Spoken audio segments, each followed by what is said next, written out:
What's up, everybody? Just wanted to make a quick video here. I know we're far away from deer season, but I just had a thought about EHD. I'm in southern Indiana, and we got smoked by EHD last year.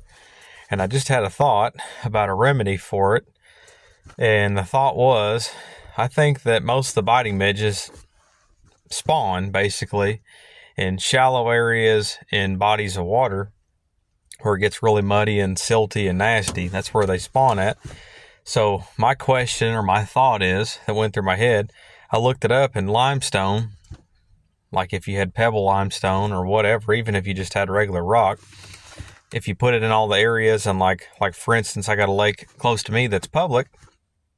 Well, it's got a lot of nasty, swampy areas. It gets shallow because they're selling all the water off. But anyway, that's a story for another time. But it gets real swampy and the water gets real shallow, and the biting midges spawn right there, and mosquitoes, everything else does. So my question is, an area like that, if there's public hunting all the way around it, well, if the EHD, because I found a ton of dead deer all around the lake where the biting midges spawned at. So if the DNR could put whatever, just whatever kind of rock and throw it in there in those shallow areas where all the silt and the mud is, and covered that bank up with rock, well, the midges couldn't spawn there, because on the rocky side of the lake, there's no gnats, no mosquitoes, no biting midges.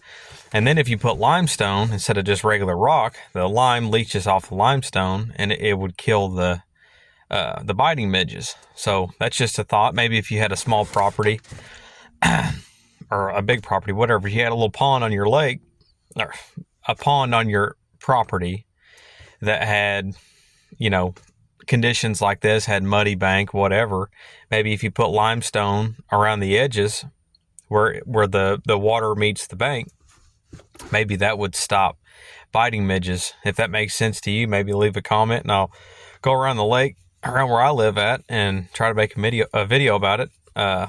Yeah.